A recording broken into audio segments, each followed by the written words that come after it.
ಇಟ್ಕೊಂಡು ಈ ಟೆಂಪಲ್ ಕಾರಣ ಕಡಿಮೆ ಮಾಡ್ಕೊ ಅಂತ ಹೇಳ್ತಾನೆ ಇರ್ತಾರೆ. ಅದನ್ನ ನೋಡ್ಬೇಕು, ಎಲ್ಲಾರು ಅವನ ಬಗ್ಗೆನೇ ಮಾತಾಡ್ತಿರ್ತಾರೆ ಅಂತ ಸುಳ್ಳು ಹೇಳಿ ಫಸ್ಟ್ ನೆನಪಾಗ್ತಿಲ್ಲ.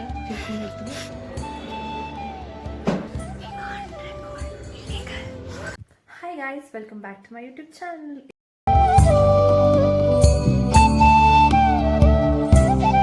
ಯಾರು ಚಾನಲ್ಗೆ ಸಬ್ಸ್ಕ್ರೈಬ್ ಮಾಡಿಲ್ಲ, ಪ್ಲೀಸ್ ಹೋಗಿ ಸಬ್ಸ್ಕ್ರೈಬ್ ಮಾಡಿ, ಹಾಗೂ ಬೆಲ್ ಐಕನ್ನ ಕ್ಲಿಕ್ ಮಾಡೋದನ್ನ ಮರಿಬೇಡಿ. ನಿಮ್ಗೆಲ್ಲರಿಗೂ ಗೊತ್ತಿರೋ ಹಾಗೆ 26th of August Krishna Janmashtami. ಎಲ್ಲರಿಗೂ ಇಸ್ಕಾನ್ಗೆ ಹೋಗಿ ಹೋಗಿ ಹೋಗಿ ಬೋರ್ ಆಗಿರಬೇಕು. ನಾನು ನಿಮ್ಗೆ ಇವತ್ತು ಕರ್ಕೊಂಡು ಹೋಗ್ತಾ ಇರುವಂತಹ ಪ್ಲೇಸ್ ಒಂಥರ ಯುನಿಕ್ ಪ್ಲೇಸ್. ಹೇಗಿದೆ ಅಂತಂದರೆ ಒಂದು ದೊಡ್ಡ ಬಿಲ್ಡಿಂಗ್, ಬಟ್ ಬಿಲ್ಡಿಂಗ್ ಹೇಗಿದೆ ಅಂತಂದರೆ ಕೇವ್ಸ್ ಒಳಗಡೆ ಹೋಗೋ ಥರ ಇದೆ. ಅದರಲ್ಲಿ ಒಂದು ಮೂರ್ತಿ ಇದೆ. ಯಾವ ಮೂರ್ತಿ ಗೊತ್ತಾ? ಗೋವರ್ಧನ ಬೆಟ್ಟನ ಕೃಷ್ಣ ಕಿರುಬೆರಳಲ್ಲಿ ಎತ್ತಿರ್ತಾರೆ ಗೊತ್ತಾ? ಆ ಥೀಮ್ನ ಇಟ್ಕೊಂಡು ಈ ಟೆಂಪಲ್ನ ಮಾಡಿದ್ದಾರೆ. ತುಂಬ ಚೆನ್ನಾಗಿರುತ್ತೆ ಅಂತ ಅಂದ್ಕೊಂಡಿದ್ದೀನಿ. ಲೆಟ್ಸ್ ಗೋ, ನೋಡೋಣ ಹೇಗಿರುತ್ತೆ ಅಂತ. I am so excited. ಹೇಗಿರುತ್ತೆ ಅಂತ ನಂಗೆ ಗೊತ್ತಿಲ್ಲ. ನನ್ನ ಕಸಿನ್ನ ಕರ್ಕೊಂಡು ಹೋಗ್ತಾ ಇದ್ದೀನಿ. She will be a cameraman. ಈ ವ್ಲಾಗಿನ ಕ್ಯಾಮ್ರಾಮನ್ ಅವರಾಗಿರ್ತಾರೆ. ಟ್ರೈ ಮಾಡಿ, ಈ ಪ್ಲೇಸ್ನ ಒಂದು ಟ್ರೈ ಮಾಡಿ. ಯಾಕೆ ಅಂತಂದರೆ ಜನ್ಮಾಷ್ಟಮಿ ಅಲ್ವಾ, ಸೊ ಅಲ್ಲಿ ಏನಾದರೂ ಸ್ಪೆಷಲ್ ಪ್ಲಾನ್ಸ್ ಏನಾದರೂ ಮಾಡಿರ್ತಾರೆ.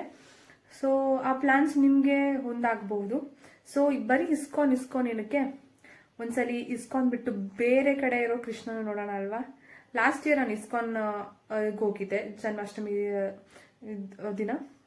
ಈ ಸಲ ಗೊತ್ತಿಲ್ಲ ಜನ್ಮಾಷ್ಟಮಿ ದಿನ ಎಲ್ಲಿಗೆ ಹೋಗ್ತೀನಿ ಅಂತ, ಬಟ್ ಜನ್ಮಾಷ್ಟಮಿಗಿಂತ ಮುಂಚೆ ಈ ವ್ಲಾಗ್ ಹಾಕೋಣ ಅಂತ. ಯಾಕೆ ಅಂತಂದ್ರೆ ಎಲ್ಲರಿಗೂ ಇಸ್ಕಾನ್ ಹೋಗಿ ಒಂಥರ ಏನೋ ಫ್ರೆಶ್ ಆಗಿ ಹೊಸ ಪ್ಲೇಸ್ನ ನೋಡ್ಲಿ ಅಂತ ಭಾವಿಸ್ತಾ ಈ ವ್ಲಾಗ್ನ ನಾನು ಸ್ಟಾರ್ಟ್ ಮಾಡ್ತಾ ಇದ್ದೀನಿ ಗೈಸ್. Come on. ನಾವು ಹೋಗ್ತಾ ಇರೋ ಪ್ಲೇಸ್ ಬಂದ್ಬಿಟ್ಟು ಗೋವರ್ಧನ ಕ್ಷೇತ್ರ ಅಂತ. ಹೆಸರಲ್ಲೇ ಇದೆ ಅಲ್ವಾ, ಗೋವರ್ಧನ ಬೆಟ್ಟನ ಎತ್ತಿಡ್ತಿದ್ದಾರೆ ಅಂತ. ಹಾಗೆ ಈ ಕ್ಷೇತ್ರ ಎಲ್ಲಿ ಬರೋದು ಅಂತಂದ್ರೆ ಬುಲ್ ಟೆಂಪಲ್ ರೋಡ್ ಇದೆಯಲ್ಲ, Basavanagudi opposite BMS college, BMS engineering college opposite ಅಲ್ಲೇ ಇರುವಂತಹ, ಡೆಡ್ ಆಪೋಸಿಟ್ ಅಲ್ಲೇ ಇರುವಂತಹ ಒಂದು temple. Okay, let's start into the video. ಅಂದ್ರೆ ನಾನು ಅಡ್ರೆಸ್ ಹೇಳ್ಬೇಕಿತ್ತು. ಡಿಸ್ಕ್ರಿಪ್ಷನ್ ಬಾಕ್ಸ್ ಅಲ್ಲೂ ಕೂಡ ಹಾಕಿರ್ತೀನಿ ಮ್ಯಾಪ್ಸ್ ನ, ನೀವು ಅದಕ್ಕೆ ಟ್ರಾವೆಲ್ ಕೂಡ ಮಾಡ್ಬೋದು. ಓಕೆ,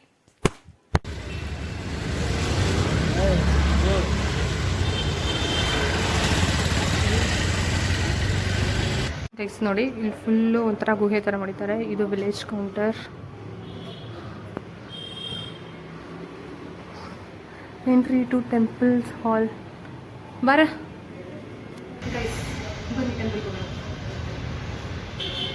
ಒಂಥರ ಗುಹೆಗೆ ಹೋಗೋ ಥರ ಗೊತ್ತಿಲ್ಲ. ವಿಡಿಯೋ ಏನು ಅಂತ ಗೊತ್ತಾಗ್ಬೋದು.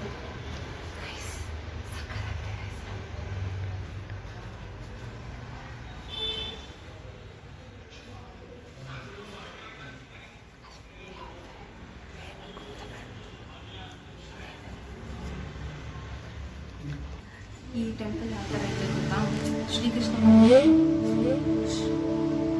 ಶ್ರೀಕೃಷ್ಣ ಪರಮಾತ್ಮ ಬೆಟ್ಟ ಎತ್ತಿರ್ತಾರಲ್ಲ ಕಿರುಬೆರಳಲ್ಲಿ, ಅದನ್ನ ಇಂಡಿಕೇಶನ್ ಮಾಡ್ತಿದ್ದಾರೆ. ಈ ಗೋವರ್ಧನ ಬೆಟ್ಟದ ರಹಸ್ಯ ನಿಮ್ಗೆ ಏನಾದ್ರು ಗೊತ್ತಿದ್ಯಾ? ಗೋವರ್ಧನ ಬೆಟ್ಟ ಹತ್ರ ಜನಗಳೆಲ್ಲ ಹೋಗಿದ್ಯಾಕೆ?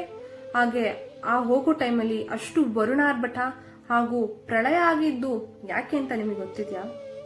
ಯಾಕೆ ಅಂತಂದ್ರೆ ಇಂದ್ರದೇವನ ಅಟ್ಟಹಾಸ ತುಂಬಾ ಜಾಸ್ತಿ ಆಗೋಗಿರುತ್ತೆ. ಎಲ್ಲರೂ ತನ್ನ ಅಟ್ಟಹಾಸನ ಸ್ವಲ್ಪ ಕಡಿಮೆ ಮಾಡ್ಕೋ, ತನ್ನ ಅಹಂಕಾರನ ಕಡಿಮೆ ಮಾಡ್ಕೋ ಅಂತ ಹೇಳ್ತಾನೆ ಇರ್ತಾರೆ. ವಿಷ್ಣುದೇವಗೆ ಆ ಸೂಚನೆಗಳೆಲ್ಲ ಬಂದಿರುತ್ತೆ, ಅವರ ಅಹಂಕಾರ ಜಾಸ್ತಿ ಆಗಿದೆ ಅಂತ. ಬರ್ಸಾನದ ಜನತೆ ಎಲ್ಲ ಪ್ರತಿ ವರ್ಷ ಒಂದು ಯಜ್ಞ ಮಾಡ್ತಾ ಇರ್ತಾರೆ. ಆ ಯಜ್ಞದ ಪ್ರಕಾರ ಏನು ಅಂತಂದ್ರೆ ತಮ್ಗೆ ವರುಣ ಮಳೆನ ಕೊಡ್ತಿರ್ತಾರಲ್ಲ ಇಂದ್ರದೇವ, ಅವ್ರಿಗೆ ಧನ್ಯವಾದನ ಹೇಳ್ಬೇಕಾಗಿರುವಂತಹ ಒಂದು ಯಜ್ಞ ಮಾಡ್ತಾ ಇರ್ತಾರೆ. ತಮ್ಮ ಮನೆಯಲ್ಲಿ ಇರುವಂತಹ ಹಣ್ಣು ಹಂಪಲನ್ನೆಲ್ಲ ತಂದೆ ಇಂದ್ರದೇವನ್ಗೆ ಕೊಡ್ತಾ ಇರ್ತಾರೆ. ಆಗ ಕೃಷ್ಣ ಒಂದಿನ ಕೇಳ್ತಾರೆ, ಏನಪ್ಪ ಇದೆಲ್ಲ ಅಂತ. ಆಗ ಹೇಳ್ತಾರೆ, ಇಂದ್ರದೇವನ್ಗೆ ನಾವು ಧನ್ಯವಾದ ಹೇಳ್ಬೇಕಲ್ವಾ, ಅದಕ್ಕೆ ಈ ರೂಪದಲ್ಲಿ ಧನ್ಯವಾದ ಹೇಳ್ತೀವಿ. ಇದು ಇಂದ್ರದೇವನ್ಗೆ ನಾವು ಪಾರಂಪರ್ಯದಿಂದ ಧನ್ಯವಾದ ಹೇಳ್ತಾ ಇದೀವಿ ಕೃಷ್ಣ ಅಂತ ಹೇಳಿದಾಗ ಕೃಷ್ಣ ಹೇಳ್ತಾರೆ, ತಂದೆ ನಮ್ಗೆಲ್ಲ ಕೊಡುವಂತಹ ಭೂಮಿ ತಾಯಿಗೆ ಯಾಕೆ ನಾವು ಧನ್ಯವಾದ ಹೇಳಲ್ಲ? ನಾವು ಸೂರ್ಯದೇವನ್ಗೆ ಯಾಕೆ ಧನ್ಯವಾದ ಹೇಳಲ್ಲ? ಹಾಗೆ ತಾಯಿ ಯಮುನಾಗೆ ಯಾಕೆ ನಾವು ಧನ್ಯವಾದ ಹೇಳಲ್ಲ? ಇವ್ರಿಗೆ ಯಾರಿಗೂ ಹೇಳಿಲ್ಲ ಅಂತಂದ್ರೆ ಇಂದ್ರದೇವನ ಕರ್ತವ್ಯ ಅಲ್ವಾ ತಂದೆ? ವಿಷ್ಣು ದೇವರ ಆಜ್ಞೆಯನ್ನು ಪಾಲಿಸುವಂತದ್ದೇ ಇಂದ್ರದೇವನ ಕರ್ತವ್ಯ ಆಗಿರುತ್ತೆ, ಕೆಲಸ ಆಗಿರುತ್ತೆ. ಅವರ ಧನ್ಯವಾದ ಹೇಳುವಂತ ಅವಶ್ಯಕತೆ ಆದ್ರೂ ಏನಿದೆ? ಹಾಗೆ ನೋಡೋ ಹಾಗಿದ್ರೆ ನಮ್ಗೆ ಗೋವರ್ಧನ ಭಟ್ಟ ಎಲ್ಲ ಕೊಡ್ತಾ ಇದೆ. ಅದಕ್ಕೆ ನಾವ್ ಯಾಕೆ ಒಂದಿನೂ ಧನ್ಯವಾದ ಹೇಳಿಲ್ಲ? ಈ ಸಲ ನಾವು ಗೋವರ್ಧನ ಬೆಟ್ಟಕ್ಕೆ ಧನ್ಯವಾದ ಹೇಳೋಣ ಅಂತ ಹೇಳಿದಾಗ ತಂದೆ ಹಾಗೂ ಬರ್ತಾದ ಎಲ್ಲ ಜನ ಒಪ್ಪಿ ಗೋವರ್ಧನ ಬೆಟ್ಟದ ಹತ್ರ ಹೋಗ್ತಾರೆ. ಆಗ ಏನಾಗುತ್ತೆ ಅಂದ್ರೆ ಇಂದ್ರದೇವ ಪ್ರತಿ ವರ್ಷನೂ ಇವರ ಧನ್ಯವಾದನ ಸ್ವೀಕರಿಸೋದಕ್ಕೋಸ್ಕರ ಒಂದು ಸ್ಥಳದಲ್ಲಿ ಬರ್ತಾ ಇರ್ತಾರೆ. ಆಗ ನೋಡಿದಾಗ ಬರ್ಸಾದ ಜನತೆ ಯಾರು ಅಲ್ಲಿರಲ್ಲ. ಅದನ್ನ ನೋಡಿ ಕೋಪಗೊಂಡ ಇಂದ್ರ ಬಂದು ನೋಡ್ತಾರೆ. ಆಗ ಜನತೆ ಎಲ್ಲ ಆ ಗೋವರ್ಧನ ಬೆಟ್ಟಕ್ಕೆ ಧನ್ಯವಾದ ಸಲ್ಲಿಸ್ತಾ ಇರ್ತಾರೆ. ಆಗ ಇಂದ್ರದೇವನ್ಗೆ ತುಂಬಾ ಕೋಪ ಬಂದು ಜೋರಾಗಿ ವರ್ಣಾಭಟ ಮಾಡ್ತಾರೆ. ಆ ವರ್ಣಾಭಟಕ್ಕೆ ಜನತೆ ಬರ್ಸಾನೇ ನಾಶ ಆಗುವಂತ ಪರಿಸ್ಥಿತಿಯಲ್ಲಿರುತ್ತೆ. ಆಗ ಕೃಷ್ಣ ಏನ್ ಮಾಡ್ತಾರೆ ಅಂದ್ರೆ ಆ ಗೋವರ್ಧನ ಬೆಟ್ಟನೆ ತನ್ನ ಕಿರುಬೆರಳಲ್ಲಿ ಎತ್ತಿ ಹಿಡಿತಾರೆ. ಆಗ ಇಂದ್ರದೇವನ ಅಹಂಕಾರ ಎಲ್ಲ ಇಳಿದೋಗುತ್ತೆ. ಇದೇ ಗೋವರ್ಧನ ಬೆಟ್ಟದ ಸ್ಟೋರಿ ಗೈಸ್.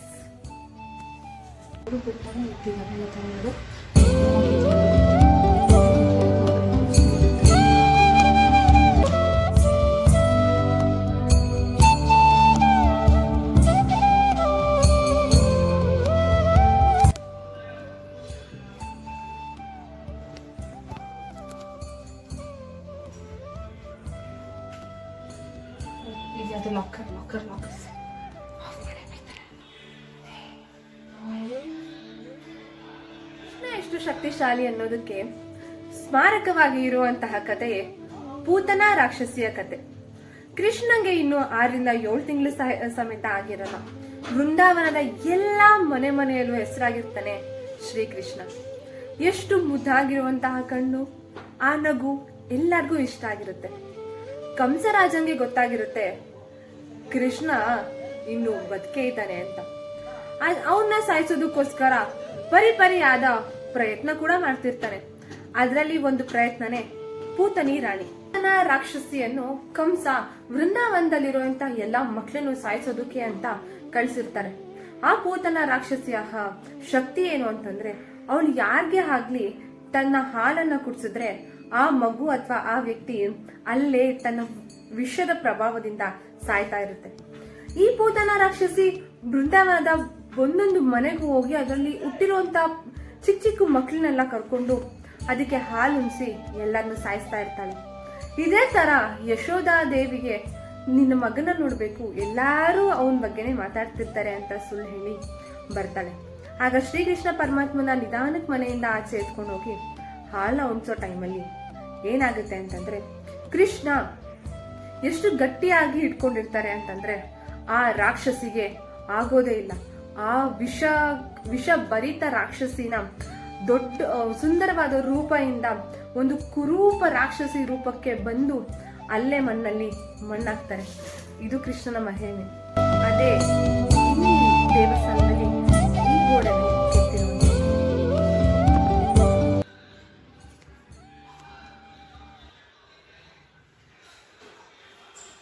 ಶ್ರೀಕೃಷ್ಣ ಪರಮಾತ್ಮ ಫಸ್ಟ್ ಒಬ್ಬರು ಜಾಸ್ತಿಲ್ಲ, ಅವ್ರ ಹೆಸರು ನಮ್ಮ ನೆನಪಾಗ್ತಿಲ್ಲ, ತಿಳ್ಕೊಂಡು ಹೇಳ್ತೀವಿ.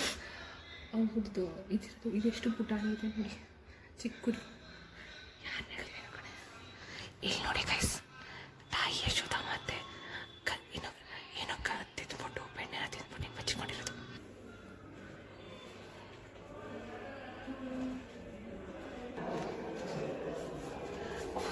ಗೈಸ್, ಇದು ಹಾಲ್ಗೆ ಹೋಗುವಂಥ ಪ್ಲೇಸು. ಬನ್ನಿ ಹೋಗೋಣ ಹಾಲ್ಗೆ. ನೀವು ಫಸ್ಟ್ ಹೋಗಿ ನಾನು ನಿಮಗೆ ಫಾಲೋ ಮಾಡ್ತೀನಿ.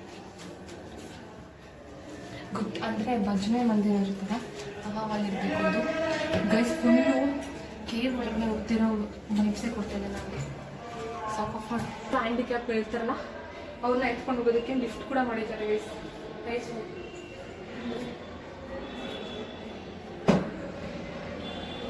ಇಲ್ಲಿಂದ ಕರ್ಕೊಂಡು ಹೋಗ್ತಾರೆ, ನೆಕ್ಸ್ಟ್ ಅಲ್ಲಿಂದ ಕರ್ಕೊಂಡು ಹೋಗ್ತಾರೆ.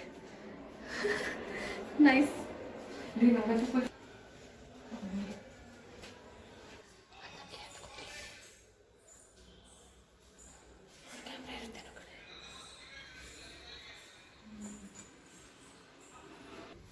ಇಷ್ಟ ಆಗೋಯ್ತು.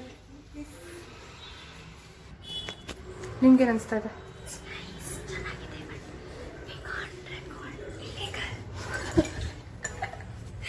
Illegal people doing illegal jobs.